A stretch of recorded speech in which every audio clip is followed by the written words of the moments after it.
Olá, irmãos. Estamos aqui para falar do curso para casais.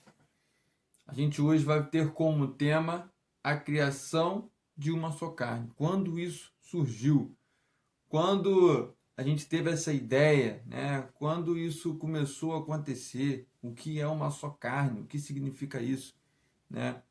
A explicação de uma só carne é encontrada em Gênesis 1:2. A gente logo vê, né? Adão foi criado segundo a imagem e semelhança do nosso Deus. Isso também a gente encontra em Gênesis 1:27.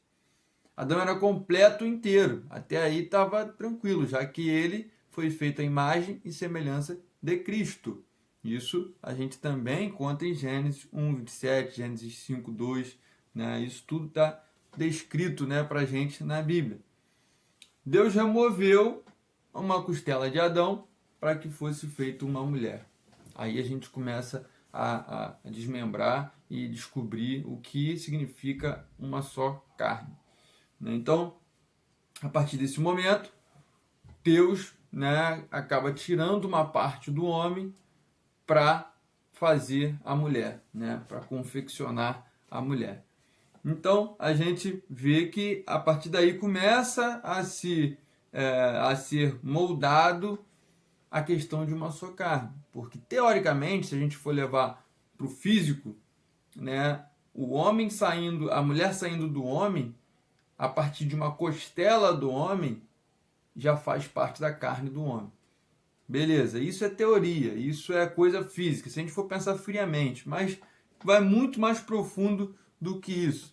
Deus chamou Adão, né, e Eva, e os dois se tornaram ali um casal perfeito, né, e Deus chamou, na verdade, Deus chamou o homem de Adão, e Adão chamou a mulher de Eva, né. Adão acabou colocando o próprio nome da sua companheira, né. Isso está em Gênesis 2:22, né, em Gênesis 3:20. A gente encontra isso, se a gente for ler Gênesis, que é um livro fantástico, a gente vai ter esse conteúdo, né? Então, dentro disso, Deus chamou Adão e Eva, né, e ali eles se tornaram um. A partir do momento que Deus fez Adão, fez Eva, eles se tornaram um. Esse é o princípio do casamento. Se tornar um. Se tornar um time, se tornar uma equipe. O casamento é, é para ser levado como uma equipe. É para ser vivido como um time. Não cada um por si, cada um para o seu lado. Isso é coisa da modernidade que, vou te falar a verdade, tem trazido muitos erros, muitas falhas e muita confusão, né? Então, o casamento, desde sempre, a gente acabou de ver, a gente está vendo isso aqui, explorando isso. O casamento, desde sempre, foi feito para ser um só, um time, uma união, uma equipe, né? Então, a gente vai avançando um pouquinho. Adão e Eva foram criados para complementar um no outro. Olha aí que eu estava falando sobre time, sobre equipe. Em um time e uma equipe, você complementa a atividade do seu companheiro, né? Se você está no posicionamento, teu companheiro está na outra posição, se o teu companheiro sai dessa posição, você tem que recompor a posição dele, né? Quem pratica esporte está por dentro disso. A gente precisa olhar para o nosso companheiro e saber, né, o que a gente precisa fazer. O casamento é assim. A gente precisa tapar sempre o buraco do nosso companheiro, né? Cada um foi criado para complementar um ao outro. Gênesis 2:18 diz que Eva devia ser uma auxiliadora ou ajudadora idônea para Adão. Na verdade, a palavra em hebraico de ajudadora vem da raiz que significa circundar.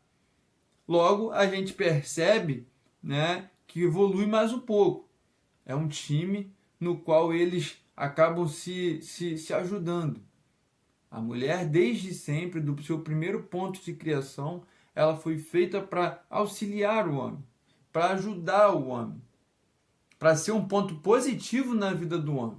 Então, vocês, mulheres, sejam pontos positivos na vida, nas vidas, né, dos seus maridos. Em contrapartida, maridos, né, aceitem esse ponto positivo dentro do casamento de vocês. Então isso precisa acontecer, irmãos. Isso é muito sério.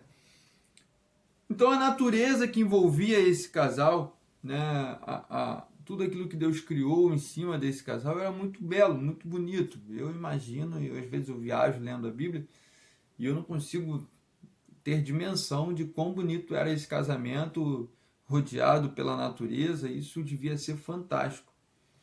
Então, porque eles tinham uma natureza de amar e doar, isso natureza posta por Deus dentro da criação, né? Era perfeito. Isso está lá em Gênesis 1:26, a gente pode estar lendo aí também. O resultado de duas pessoas se doando, se dividindo um ao outro, preferindo estar com um, com o outro, né? Era uma coisa que poderíamos chamar de uma só carne. Era tão intenso que eles viviam, que era fantástico. Era aquilo, é como eu falei, devia ser maravilhoso esse tipo de casamento.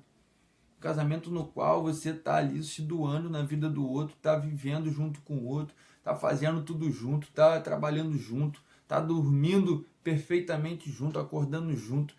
Era tudo perfeito. Era tudo perfeito. Então aí a gente tem o primeiro ponto que a gente pode chamar de uma só carne. Eles eram uma só carne. O que um sentia, o outro sentia. O que um trabalhava, o outro também trabalhava. Né? O que um sonhava, o outro também sonhava.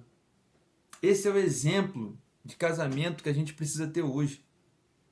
Você sabe o sonho do seu marido? Qual o propósito de vida? Qual o projeto que ele tem?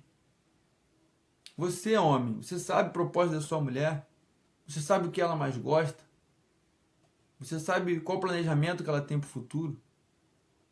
A gente precisa estar ligado nisso. Como marido e como esposa, a gente precisa estar ligado nos nossos companheiros, no que eles querem para o futuro. A gente precisa somar, a gente precisa ser uma só carne.